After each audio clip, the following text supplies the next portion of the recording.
زیادہ تر لوگ انہی کو سنتے ہیں اور انہی کے بارے میں یہ کہا جا رہا ہے، جیسے شہباز گل ہے، وجاہت ہے اور محیط پیرزادہ ہے، صابر شاکر ہے، کہ وہ اس طرح کے پروپیگنڈے کر رہے ہیں، ان کو روکنے کے لیے یہ سب کیا جا رہا ہے۔ تو کیا وجہ ہو سکتی ہے کہ ایک پاکستانی قوم ان پہ زیادہ ٹرسٹ کر رہی ہے اور ان کی جو خبریں ہیں یا دیگر جو لوگ ہیں ان پہ زیادہ بھروسہ کیا جا رہا ہے؟ میرا نہیں خیال کہ لوگ کسی پہ بھروسہ کر رہے ہیں، جو باہر بیٹھے ہوئے ہیں ان کے ایجنڈے کو بھی ہم سمجھتے ہیں۔ ان قوانین کا اطلاق تو ان پہ نہیں ہوگا جو باہر سے بیٹھ کے فیک نیوز دے رہے ہیں، ان کا اطلاق تو آپ جیسے جو ینگ لوگ ہیں جو یہاں پہ گھوم رہے ہیں اور اپنی جانوں کو خطرے میں ڈال کے صحافت کرتے ہیں، یہ ان کے خلاف ہوگا۔ وہ تو فیسیلیٹیٹرز ہیں اس طرح کے قوانین کے جو فیک نیوز پھیلاتے ہیں، وہ فیسیلیٹیٹرز ہیں، سہولت کار ہیں، اور ان کے اوپر ان کے اپنے ملکوں میں پوچھیں کہ وہ ان کی اپنے وہاں پہ کوئی فیک نیوز وہ پھیلا سکتے ہیں؟ مجھے بتائیے، کیا وہ وہاں پہ امریکہ برطانیہ میں بیٹھ کے فیک نیوز پھیلا سکتے ہیں؟ نہیں پھیلا سکتے، کیونکہ وہاں کی ریاستوں کے قوانین موجود ہیں۔ ہمارے ہاں قوانین ضرور بننے چاہیے،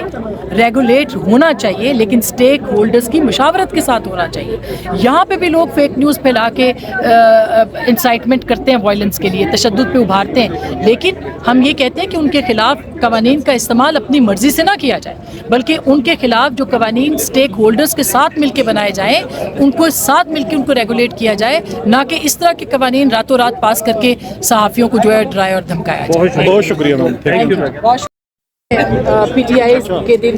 جب پیکا کے خلاف ہم اسی جگہ تھوڑی دور آگے جو ہے وہ کھڑے احتجاج کر رہے تھے، اور اس وقت ہمارے ساتھ بھی ایم ایل این بھی بیٹھی تھی، شہباز شریف صاحب بھی آئے تھے، مولانا فضل الرحمان صاحب بھی آئے تھے، سب آئے، لیکن ایگزیکٹلی اس کے بعد جب وہ سرکار بدلی، یہ سرکار آئی تو اسی انٹینشن کے ساتھ آئی جس طرح سے باقی جو حکومتیں جب آتی ہیں اور ان کی جو خواہشیں ہوتی ہیں اس کے اوپر عمل درآمد کرنے کے لیے 2016 میں یہ قانون بنائے گئے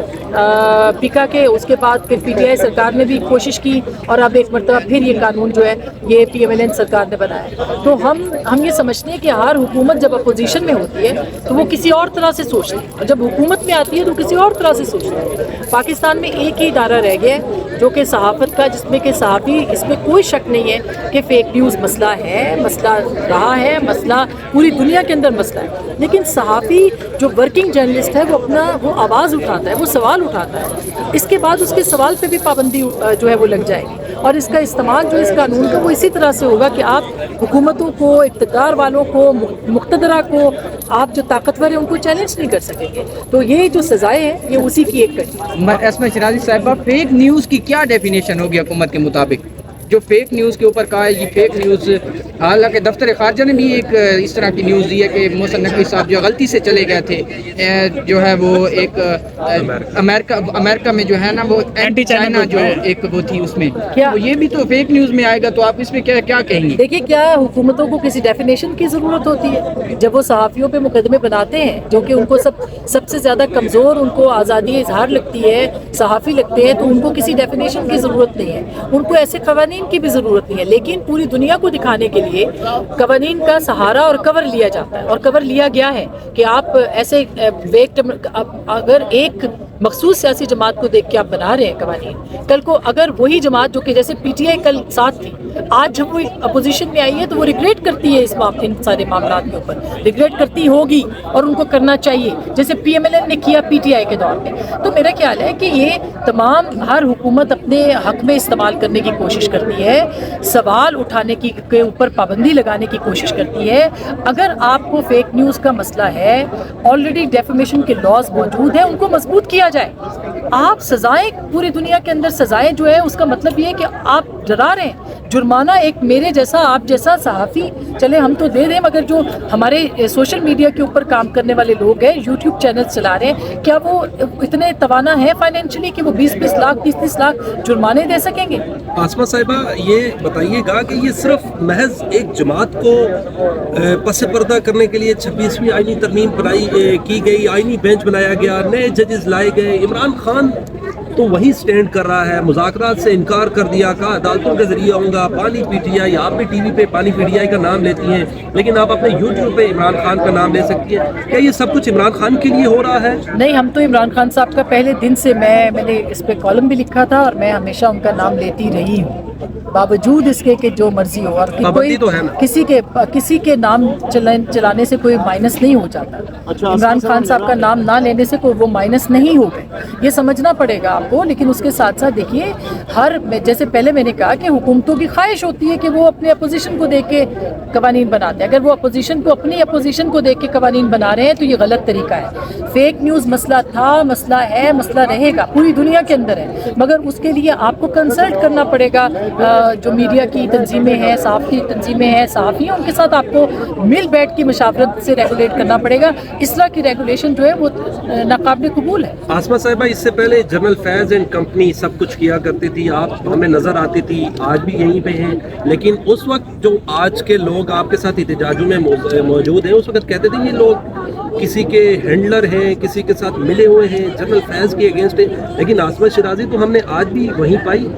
جی میرا خیال ہے کہ یہی سب سے بڑی غلطی ہے. اور عابد آپ سب لوگ تو ہمارے ساتھ رہے ہو, ہم جناب مشرف کے زمانے میں بھی کھڑے تھے, ہم پیکا کے پہلے قانون کے خلاف بھی بولے تھے, ہم پی ٹی آئی کے دور میں بھی کھڑے رہے, ہم آج بھی کھڑے ہیں. اور ہمارا جو ہم یہ سمجھتے ہیں کہ یہ آزادی اظہار جو ہے اس کے اوپر پابندیاں نہیں لگنی چاہیے, اس کے اوپر قدغنیں نہیں لگنی چاہیے. یہ جس طرح سے عدالتوں کو دبایا گیا ہے, جس طرح سے جمہوریت کو دبایا گیا ہے, جس طرح سے آئین کا جو حلیہ بگاڑا گیا ہے, اب صحافت کی باری ہے کہ اس کو بھی آپ قید کریں, پابند کریں. ہمارے اپنے اندر ڈسپلن ہونا چاہیے. تو جیسے آپ نے کہا کہ ہم ہمیشہ کھڑے رہے ہیں, ہر حکومت کی غلط قانون سازی اور غلط جو ان کی پالیسیز ہیں ان کے خلاف کھڑے ہیں. مجھ پہ خود غداری کا مقدمہ جو ہے وہ آپ نے دیکھا کہ پچھلی حکومت میں جو ہے بنا تھا, مگر اس کا مطلب یہ نہیں ہے کہ ہم ہر حکومت کو لائسنس دے دیں اور یہ کہیں کہ وہ جو کام کر رہے ہیں وہ درست کریں. ہم تب بھی کھڑے تھے, ہم آج بھی کھڑے ہیں اور ہم کھڑے رہے. موجودہ رجیم کو آپ کیسے دیکھتی ہیں, خاص طور پہ جب 26ویں آئینی ترمیم کر لی اور پیکا جیسے قوانین بھی لا کر مزید سختیاں کر لی, کتنی دیر تک چل سکے گا یہ نظام؟ دیکھیے میں یہ کوئی پریڈکشن تو نہیں کر سکتی کہ نظام یہ چلے گا یا نہیں چلے گا, مگر میں یہ ضرور سمجھتی ہوں کہ پاکستان کے اندر جمہوریت اور آئین جو ہے وہ ہائیبریڈ سے ہائیبریڈ پلس پہ چلے گئے, اور پاکستان کے اندر جمہوریت کو بھی کے اوپر بھی سوال ہے, آزادی اظہار کو بھی اب کنٹرول کرنے کی کوشش کی جا رہی ہے. تو میرا خیال ہے کہ یہ پاکستان کے آئین کے خلاف ورزی ہے. پاکستان میں آئین سب سے مقدم ہے, پاکستان کی پارلیمان مقدم ہے, لیکن آئین جو ہے وہ سپریم ہے, اور آئین کو جو ہے وہ اس کی عملداری کے لیے ہم اور آپ سب اس کے لیے کھڑے ہیں. آسما صاحبہ, آپ دہائیوں سے صحافت کر رہی ہیں, آپ نے بڑی بڑی وارز کور کی ہیں اور بلا تفریق دکھایا ہے سب کچھ, لیکن یہ موبائل اٹھائے ہوئے آپ کو دہشت گرد نظر آتے ہیں. اس حکومت کو آپ ان کو کس نظر سے دیکھتی ہیں؟ آپ بھی یوٹیوب چینل چلا رہی ہیں, عرفان صدیقی کہہ رہے ہیں یہ صرف سوشل میڈیا کے لیے ہے, سوشل میڈیا کرائم نہیں بنتا جا رہا. دیکھیے پاکستان میں بڑے طریقے کے ساتھ جو ہے وہ میڈیا کو کنٹرول کیا گیا ہے ہر دور کے اندر, اور اب سوشل میڈیا جو کہ ان کے نزدیک بے قابو ہے اس کو کنٹرول کرنا ہے. یہ مقصد تو یہ ہے. انفارچونیٹلی جو لوگ فیک نیوز پھیلاتے ہیں, جو لوگ ہتھیار بنتے ہیں, جو لوگ اعلی کار ہیں اس طرح کی قوانین سازی کے لیے سہولت کار بنے ہیں, مجھے یہ بتائیے کہ ان کے خلاف کیا ڈیفیمیشن کا کوئی ایک قانون جو موجود ہے ان کے خلاف استعمال ہوا ہے؟ نہیں ہوا. ہاں جو عامل صحافی ہیں ان کو گرفتار کیا گیا ہے, ان کے اوپر مقدمے بنائے ہیں, ان کو جو ہے بالکل FIRs کاٹی گئی ہیں. ان کو یہ اصل میں ان کے خلاف نہیں ہے جو کہ ہر اسٹیبلشمنٹ کے ساتھ کھڑے ہو کے ان کو فیسیلیٹیٹ کرتے ہیں, یہ ان کے خلاف ہے جو کہ آزادی اظہار اور آزاد صحافت کے اوپر یقین رکھتے ہیں, جو کہ نظریات کے ساتھ کھڑے ہیں. یہ ان صحافیوں کے خلاف استعمال کیا جا رہا ہے, اور ہمیں خدشہ ہے کہ اس کا استعمال انہی عامل صحافیوں کے خلاف ہوگا, انہی ورکنگ جرنلسٹ کے خلاف ہوگا جو کہ جمہوریت کے ساتھ ہیں, جو کہ آئین کے ساتھ ہیں اور آئین کی عملداری کے ساتھ ہیں. اچھا میم, جو باہر بیٹھے ہوئے ہیں زیادہ تر